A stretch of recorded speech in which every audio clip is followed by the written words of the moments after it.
nama saya Adrian Saputra. Di sini saya akan menjelaskan tentang standar akuntansi keuangan untuk agrikultur.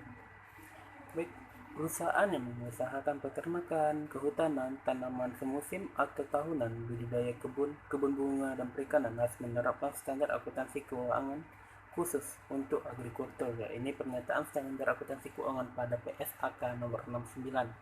Kalau sebelumnya perusahaan mengukur aset biologis hewan atau tanaman hidup pada biaya perolehan, maka dengan standar baru ini perusahaan mengukur baik aset biologis maupun produk agrikultur yang dipanennya pada nilai wajar dikurangi biaya untuk menjual.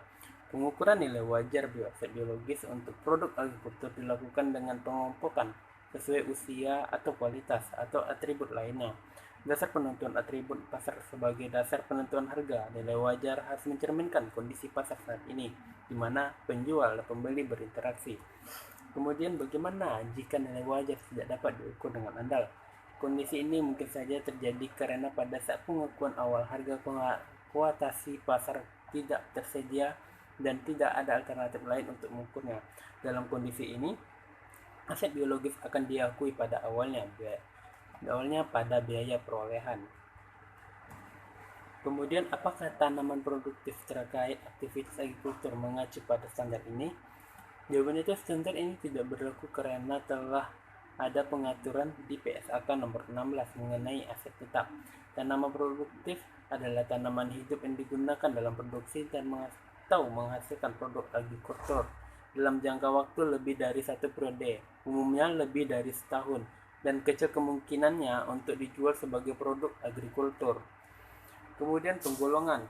Nah, dalam penggolongan untuk tujuan pengaturan dalam standar ini, berikut adalah penggolongan aset biologis, produk agrikultur pada saat panen, dan produk yang merupakan hasil pemrosesan setelah panen, beserta contoh-contohnya dalam menjelaskan berlaku setidaknya standar ini.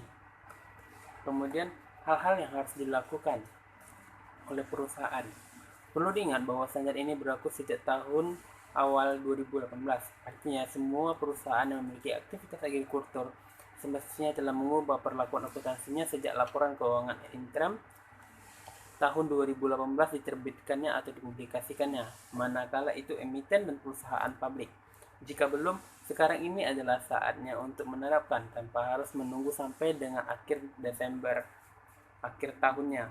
Nah, ketika auditor independen akan mengaudit, manajemen perlu memiliki metodologi untuk mengukur nilai wajar aset biologis dan produk agrikultur. Standar tidak mengharuskan adanya spesialisasi penilaian independen, sehingga metodologi penilaian oleh internal perusahaan tetap diperbolehkan. Sekian dari saya mengenai materi ini. Lebih dan kurang saya mohon maaf.